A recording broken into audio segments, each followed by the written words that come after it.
Le président américain Joe Biden aurait déclaré à une personne de son entourage qu'il souhaitait se retirer de la campagne présidentielle. Selon une source anonyme citée par le New York Times le 3 juillet, le président américain abandonnerait sa candidature à la présidence s'il n'arrive pas à convaincre le public de sa capacité à mener la campagne pour la Maison-Blanche dans les prochains jours. Malgré cela, l'équipe de campagne de Biden a réaffirmé à plusieurs reprises qu'il n'avait absolument pas l'intention de se retirer de l'élection. La Maison-Blanche, de son côté, a démenti catégoriquement les affirmations de cette source anonyme du New York Times, les qualifiant de totalement fausses. Lors d'une vidéoconférence avec des membres de son équipe de campagne et du comité national démocrate, le président américain Joe Biden a affirmé son intention de ne pas se retirer de la course présidentielle malgré les débats difficiles avec l'ancien président Donald Trump. Politico a rapporté cette déclaration le 3 juillet.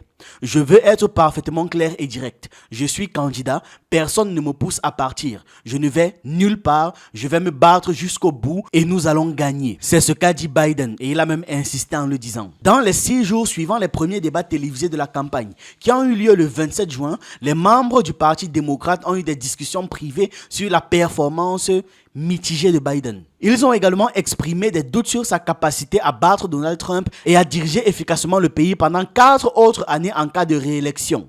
Bien que cette discussion ait été confidentielle et que personne n'ait osé en parler publiquement, les médias ont commencé à rapporter une inquiétude croissante parmi les démocrates. Le 1er juillet, des membres du Congrès démocrate ont finalement exprimé leurs préoccupations concernant l'état de Biden. Le sénateur Sheldon Whitehouse de Rhode Island a appelé la Maison-Blanche à rassurer le public en affirmant que le comportement du président lors des débats était une exception. Voilà, que c'est pas courant, que c'est une exception. Le 2 juillet, le représentant Lloyd Doggett du Texas a publiquement appelé le président à retirer sa candidature, qu'il est trop vieux pour ces conneries. Les membres du Congrès sont particulièrement inquiets parce qu'ils ont peur que les nombreuses gaffes et les nombreuses déclarations incohérentes de Biden au cours de la campagne non seulement compromettent ses chances de remporter la Maison-Blanche, mais également les élections parlementaires. Ces élections concurrentes pourraient soit permettre aux démocrates de reprendre le contrôle d'une ou des 2 chambres du Congrès, soit les faire basculer en faveur des républicains. Si Trump gagne la présidentielle et que les républicains dominent les 2 chambres,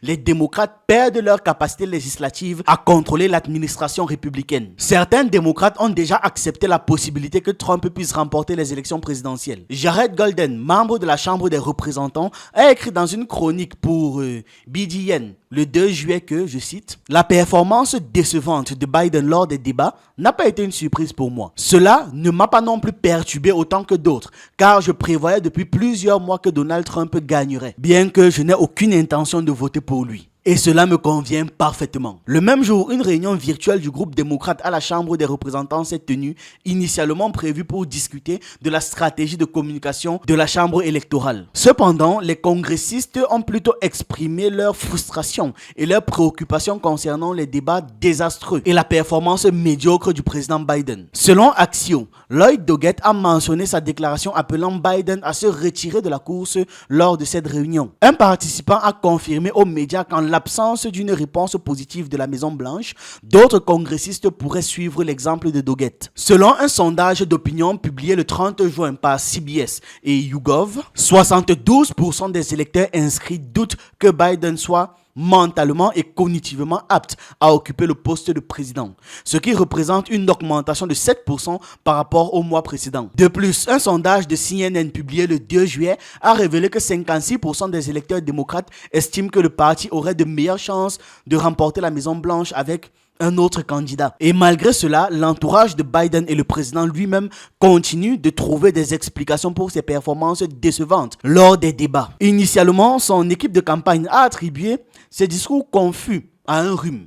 Puis ils ont critiqué le CNN, l'organisateur des débats, pour un maquillage mal fait, pour ne pas avoir indiqué à Biden quelle caméra regarder, etc., etc. En revanche, les proches de Biden ont blâmé ses collaborateurs les plus intimes en affirmant qu'ils avaient trop stressé le président lors de la préparation des débats, que c'est pour ça que pendant les débats même il s'est embrouillé. Biden est connu pour sa détermination. Et selon les gens qui se connaissent mieux, les initiés cités par les médias américains, la seule personne capable de convaincre Biden de retirer sa candidature. Ce serait sa femme, Jill. Cependant, la première dame veut garder son poste. La première dame s'efforce activement de persuader son mari de rester en lice. Les démocrates sont confrontés à une décision imminente. Officiellement, Biden doit être désigné comme candidat du Parti démocrate lors de la convention nationale à Chicago, prévue du 19 au 22 août. Cependant, conformément aux lois de l'Ohio, tous les documents des candidats doivent être soumis d'ici le 7 août pour figurer sur les bulletins de vote de l'État, soit 2 semaines avant la convention. Par conséquent, le comité national démocrate envisage de nommer Biden de manière virtuelle dès le 21 juillet. Il y a aussi 6 noms qui reviennent souvent parmi les prétendants potentiels qui pourraient remplacer Joe Biden dans cette course à la présidentielle. Le premier nom, c'est la vice-présidente Kamala Harris, âgée de 59 ans, qui est considérée par le Wall Street Journal comme étant l'alternative la plus probable. Après les débats, elle a accordé plusieurs interviews et rencontré des partisans, défendant de manière plus convaincante que Biden, en tout cas, les remarques de Trump sur l'avortement et les événements du 6 janvier 2021. Selon les données moyennes, son taux d'approbation est de 39,4% comparé à 37,3% pour Biden. Un récent sondage du CNN indique de meilleures chances pour Harris. Elle pourrait obtenir 45% des voix contre 47% pour Trump, tandis que Biden aurait 43 contre 49 pour l'ex-président. Dans un sondage Reuters Ipsos, l'écart est encore plus serré, 42% contre 43%. Le deuxième nom, c'est le gouverneur de Californie, Gavin Newsom. Âgé de 56 ans, c'est un des gouverneurs démocrates les plus populaires et charismatiques. Il est connu pour avoir transformé la Californie en un refuge pour les femmes américaines confrontées à des restrictions sur l'avortement dans les États contrôlés par les républicains. En 2020, il a émis un décret visant à éliminer progressivement les voitures à essence d'ici 2035. Vous savez, le projet du Forum économique mondial. Newsom a également joué un rôle crucial dans l'organisation de la visite du président chinois Xi Jinping à San Francisco en novembre 2023. Le troisième nom, c'est la gouverneure du Michigan, Gretchen Whitmer, âgée de 52 ans. C'est une figure majeure du Parti démocrate. En 2022, elle a contribué à faire basculer les 2 chambres du Congrès de cet État indécis sous contrôle démocrate pour la première fois en 40 ans. Whitmer occupe également le poste de vice-présidente du Comité national démocrate. Un autre nom, c'est celui du gouverneur de l'Illinois, Jade Robert Pritzker. Âgé de 59 ans, il est héritier de l'empire hôtelier Hyatt Hotel et est considéré comme l'élu le plus riche des États-Unis avec une fortune estimée à 3,5 milliards de dollars. Il est un farouche opposant à Donald Trump, qualifiant l'ex-président de raciste, homophobe, escroc et menace pour les États-Unis. Dans la liste, on peut aussi citer le gouverneur de Pennsylvanie, Joshua Shapiro, âgé de 51 ans. Il est l'ancien procureur général des États-Unis, élu gouverneur en 2022.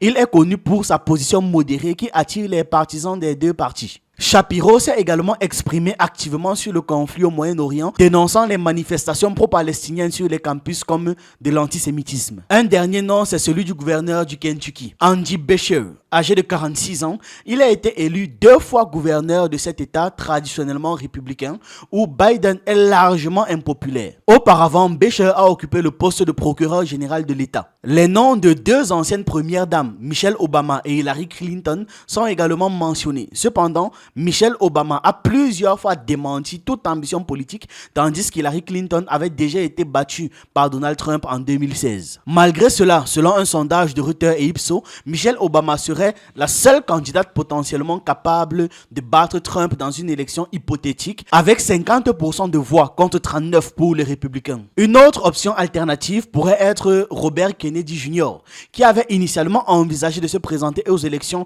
sous bannière du Parti démocrate, mais qui mène désormais une campagne en tant que candidat indépendant. Ces positions trouvent écho auprès des démocrates et des républicains modérés, ce qui pourrait accroître ses chances dans les États indécis. L'élection présidentielle américaine est prévue pour le 5 novembre 2024. Ce sera la 60e élection présidentielle de l'histoire du pays, lors de laquelle le 47e président des États-Unis pourrait être élu si le 46e président actuel, Joe Biden, perd l'élection. Dites-moi ce que vous pensez en commentaire de tout ça et on se retrouve dans une prochaine vidéo.